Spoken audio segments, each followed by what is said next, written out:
Welcome back to the Britannia Coin Company. We're a coin dealer based in Royal Wootton Bassett in the UK. May is here and we are very close to the coronation of King Charles III, which is a massive milestone historically but also numismatically as well, as last month saw the release of the Coronation coin sets for 2023. In today's video we're going to be looking at all the coins that came out and the coin news that was revealed through April. We of course had Maundy Thursday, which is a special religious day over the Easter period. Within coin collecting, this means new Maundy coins. We did a whole video on the topic that you can go back and check out if you missed. Basically though, the King or Queen gives out special silver coins to members of the public. The tradition has changed over the centuries, and the big change this year was that these coins featured the portrait of King Charles III on the obverse or head side of the coins. This wasn't the first Maundy ceremony he attended though, as last year he stood in for his late mother, Queen Elizabeth II, who wasn't able to attend.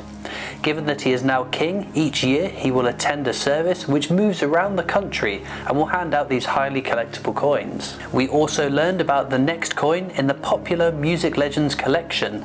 So far we have seen Queen, Elton John, David Bowie, The Who and the Rolling Stones have been the most recent addition to this collection, but in April it was announced through royal proclamation that the Police would be joining the ranks as the next coin in the Music Legends series. The coin has been described as a depiction of the silhouettes of the three members of the Police. The band comprised of Andy Summers, Stuart Copeland and of course Sting. There was a fourth member of the band, so points to you if you know who that was. The band was active from 1977 until 1986, with a few ventures since then. Interestingly, it is once again another male band that is to be minted. Perhaps the next Music Legend coins will honour a female star, maybe Shirley Bassey, Annie Lennox, Kate Bush or any other female musician. We also found out a bit more about the next coin in the Royal Tudor Beast Series 2. The Seymour Unicorn will be the fifth coin in this 10 coin series.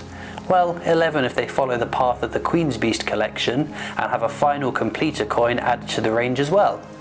So far we have seen the Seymour Panther, the Lion of England, the Yale of Beaufort and the Bull of Clarence. The coins are based on the statues which line the Moat Bridge at Hampton Court Palace, one of King Henry VIII's notable residences, so we do know which of the beasts will be coming in the future. The series took up the mantle of the Queen's Beast collection, which made use of the heraldic beasts which lined the entrance to Westminster Abbey for Queen Elizabeth II's coronation. Given that these beasts have been passed down through the crown, many will have been seen before, but the Tudor beasts are all designed by a different artist, David Lawrence. So even though we have seen the Lion of England before, his interpretation and design is very different from Jodie Clark's Queen's Beast. The Seymour Unicorn though is unique. Well, kind of. We did see the Unicorn of Scotland in the Queen's Beast collection, but I guess this is kind of unique. The coin design has simply been described as a depiction of the Seymour Unicorn, accompanied with the inscription Seymour Unicorn. So you'll have to use your imagination a bit until the coin gets released. The latest bullion coin in the Myths and Legends series was also released halfway through April too. This coin features Merlin, who has already been released in Brilliant Uncirculated and Proof Standard already. The first coin of the three planned designs for this year was King Arthur, which has already come out, and this coin marked a major change in the standards that the coins were minted to. Previously, the Myths and Legends series was released purely as a bullion coin. They took us to Sherwood Forest with Robin Hood, Maid Marian and Little John. But the latest three coins for this year, which take us to the court of King Arthur, have also been issued as proof and brilliant uncirculated coins, as well as bullion coins too. The main difference is that bullion coins are struck to a lower standard, as people buying these coins are looking to pay as close to the value of the metal, so although they are still struck to a high quality, there is a real focus on the efficiency of the strike. Proof coins by comparison are struck more times and to a higher finish, and therefore command quite the premium over the value of the metal given the work that goes into producing them. We do also know who's going to be on the third coin in this tranche of the Myths and Legends collection, and that will be released later in this year, featuring Morgan Le Fay, sometimes called Morgana. But where the Myths and Legends series goes after her is anyone's guess. The £1 coin also celebrated its 40th birthday in April, having first been minted in 1983. Well, the modern £1 coin that is, because I'm sure as many of you already know that before the First World War in the UK, the gold sovereign was a circulating coin with a face value of £1. But the coin was scrapped from circulation as it wasn't practical to have a circulating gold coin whilst there was a world war on. And although it was planned to return to circulation at the conclusion of the war, it never did. Of course, in 1971 the UK went decimal too, which saw an end to the old pre-decimal system, but we did use the £1 note at that time. The coin was introduced originally because it would last much longer in pockets and wallets and hands than a paper version, and the old round pound saw use until it was revamped in 2017 to the coin we use in our change today. It was announced in 2022 though that a new design was to be released to mark the 40th anniversary of the coin, and given that we have passed this milestone on the £1 coin with no release of this new design, we're still guessing as to when we might see this. Perhaps it'll be released alongside the 2023 definitive coin set, which again is another product we're waiting for with no expected release date so far. But it's sure to be an exciting coin when it comes out, the first change in the design since 2017. Of course, the biggest release of this month and possibly the entire year were the Coronation coins, which were much teased throughout April and finally got a release at the end of the month. This is a large range of coins starting with a 50p. It depicts the entrance of Westminster Abbey where the coronation will take place, along with the King's cipher. The coin was released in a range of standards with Cupro nickel, brilliant uncirculated or BU, silver proof, silver piaford and gold proofs as well. What is really fascinating about this coin and the rest of the range is that they featured the portrait of King Charles III as designed by Martin Jennings and minted onto coins beginning last year, but for the Coronation coins he is crowned. This is the first time since King Charles II that a king has been crowned on UK coins, breaking a centuries-old tradition. There was also confirmation that this coin will be going into circulation, although the coin you'll find in your change will have the uncrowned portrait of the king.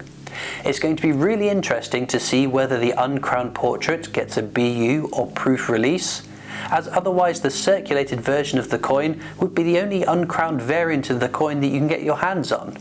But we'll have to wait and see on that one. When they do enter circulation though, it might be worthwhile setting aside any really good condition ones that you find in your change, in case there are no further releases with the uncrowned portrait. The 50p was also confirmed to be the next Royal Mint Strike Your Own coin. Visitors to the Royal Mint experience at their headquarters in Llantrisant, South Wales, have the opportunity to strike a coin on the tour, and the coin available changes throughout the year.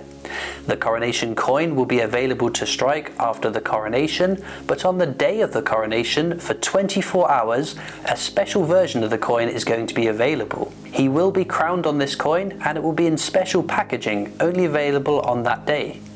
This is only the 4th time the Royal Mint has hosted a Strike on the Day event, and the coins are already being pre-sold for rather large sums of money. We don't yet know whether the coin itself will be unique on the day of the coronation, or whether it will just be the packaging it comes in that will set itself apart from the Coronation coins, which will be strikeable after the day. Once again, we're going to have to wait and see on that. There was also a £5 crown coin, which features the Coronation crown and 2 sceptres, which will be used in the coronation ceremony. Once again, it was available as a Cupro nickel BU coin, silver proof, silver piaford and gold proof. One great indicator as to the popularity of these coins was the fact that the range sold out fast. You had to be quick to get online and nab yourself one at the initial price, because as demand exceeded supply, many of the coins in the range are now retailing for a tidy profit. So well done to those of you who got up early and beat the crowds. There was also an ounce coin. This was issued in gold and silver in a range of weights and values. In silver there was a 1 ounce, 2 ounce, 5 ounce and 1 kilogram coin, with the limited numbers available diminishing for the larger versions of these coins. In gold there was a 1/40th of an ounce, 1/4 of an ounce, 1 ounce, 2 ounce, 5 ounce and 1 kilogram as well. The other exciting coin released was a pre-order for the Strike on the Day Sovereign, with only 1,250 scheduled to be minted on the day of the coronation, and these sold like hotcakes. Obviously they won't be minted until the weekend and then dispatched after then, but they were hugely popular and sold out almost immediately. There will of course be a later proof and bullion range on the sovereigns this year, so it's going to be really exciting to see what happens with those coins and whether the king will be crowned on these later releases or not. If you missed out on any of the Coronation coins or other coins that came out in April, then check out the links in the description of this video over to our website, as we do still have some of the coin ranges in stock which you can add to your collection if you missed out on release day. For the coins that are already sold out, if you have an account on our website, you can track individual products, which means you'll be notified when we put them back into stock, but when you get that email, act fast because there are plenty of people keeping their eyes open for certain coins. Well, there we go. April was a fantastic month for new coin releases and the news about coins coming later in this year. Let me know in the comments which coins you're most excited for. Be sure to subscribe to our YouTube channel as well. It's free to do and it means you won't miss out on any of our future uploads. Like for instance, when the Coronation coins arrive, we can't wait to get our hands on them and show you them in a video. You can also follow us on Facebook and Instagram, where we post lots of images of our coins. We're on Twitter and TikTok. We have our shop and online store, and I'll see you next time for more amazing coins from the Britannia Coin Company.